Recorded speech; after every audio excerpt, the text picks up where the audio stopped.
అన్ని రకాల వస్త్రాలపై up to 66% of. కోట గారు 4 దశాబ్దాల ఒక ప్రయాణం సినిమాలో. నేను తెలుగు ఇండస్ట్రీకి వచ్చే ముందు బెంగళూరు నుంచి ఆయన సినిమాలు చూసేవాడిని. ఆయన తీక్ష్ణత, ఆయన ఇంటెన్సిటీ చాలా ఇన్ఫ్లుయెన్స్ చేసింది. ఆ తర్వాత వచ్చి 2-3 దశాబ్దాలుగా ఆయనతో పనిచేసిన అనుభవం, ఎన్నో సినిమాలు. చాలా విశిష్టమైన వ్యక్తి, అందరికి నచ్చడు. ఎందుకంటే నాకు తెలిసి ఎవరిని మెప్పించే ప్రయత్నం చేయలేదు ఆయన. ఒక అద్భుతమైన నటుడు. ఎందుకంటే ఆయనకంటూ ఒక అవగాహన ఉండేది, ఆయనకంటూ ఒక సటైర్ ఉండేది. పరిశ్రమలో మనం చాలామంది నటులను చూస్తాం, కానీ ఏదో ఒక డైలాగ్ రాసిస్తే దాన్ని అలాగే చెప్పడం కాదు.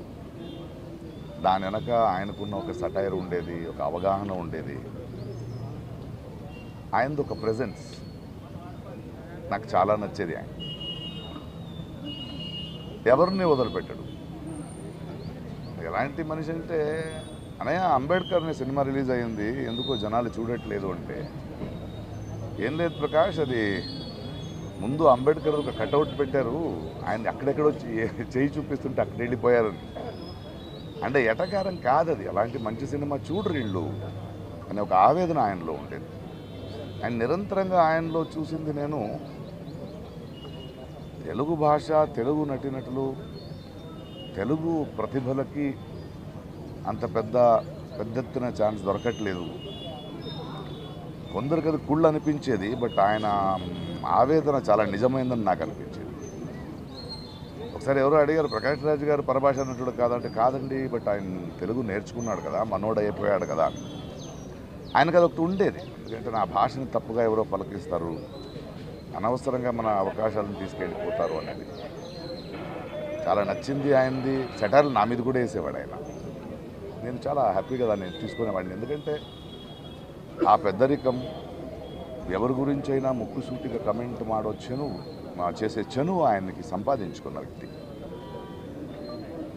పోయిన సంవత్సరం షూటింగ్లో నేను, ఆలీ, బ్రహ్మానందము, బ్రహ్మాజీ మనమందరూ ఉన్నప్పుడు నాకు ఎందుకో ఆయన చాలా గుర్తొచ్చి, ఎక్కడా కోట గారు అన్న. లేదు, ఈ మధ్య ఆయనకు ఒంట్లో బాగాలేదు, కొన్ని రోజులు సినిమా చేయట్లేదంటే నేను ఫోన్ చేశాను. ఏం చేస్తున్నాం? ప్రకాష్ చెప్పు. అలా కాదు, ఒంట్లో బాగాలేదన్నారు, షూటింగ్ లేదన్నారు, ఇంట్లో ఏం చేస్తున్నారు, బండి పంపిస్తాను రండి అన్న. ప్రొడక్షన్ నుంచి బండి పంపించాను, ఆయన వచ్చారు. వచ్చి సరదాగా ఆయన మన సెట్లో కూర్చొని మాట్లాడుతూ బ్రహ్మానందంగా అందరితో మాట్లాడి ఆనందం చూశాను. నేను ఫోన్ చేశాను, ఈవినింగ్ వెళ్ళాడు. ఆ తర్వాత కూడా 2-3 సార్లు నేను ఏదో అవసరం ఉన్నప్పుడు ఫోన్ చేస్తే మాట్లాడేవాడు. చాలా అద్భుతమైన నటుడు. తెలుగు సినిమా, తెలుగు జాతి గర్వించదగ్గ ఒక కళాకారుడు. ఆయన చేయాల్సింది, ఆయన పాత్రలు మనం మర్చిపోలేము, ఆయన సెటైర్లు మర్చిపోలేము. తన జీవితంలో ఇంట్లో చాలా పెయిన్ చూసిన ఆ నొప్పిని ఎప్పుడూ బయట ఒక మెలోడ్రామాగా ఆయన వాడుకోలేదు. తనంటూ ఒక వ్యక్తిత్వం. అలాంటి వ్యక్తులు నాకు చాలా ఇష్టం. ఎందుకంటే అజాత శత్రువుగా అందరికీ నచ్చే బ్రతకడం కన్నా నేను ముక్కుసూటిగా మాట్లాడతాను, ఎవరైనా పట్టించుకోను అనే ఒక వ్యక్తిత్వం ఉంది కదా, అది చాలా అరుదు. అలాంటి ఒక అద్భుతమైన వ్యక్తి, అద్భుతమైన కళాకారుడు. Will going to miss him. But ఆయన మన తెలుగు పరిశ్రమకి, ప్రేక్షకులకి ఇచ్చిన అద్భుతమైన పాత్రలు, ఆ మూలంగా ఆయన చేసిన పనులు, ఆయన చెప్పిన కథలు ఎప్పుడూ గుర్తుంటాయి. Thank you Kota garu for everything. We love you, miss you. Thanks. Suman టీవీలో మీ పర్సనల్ అండ్ బిజినెస్ ప్రమోషన్స్ కోసం కింది నెంబర్కి కాంటాక్ట్ చేయండి.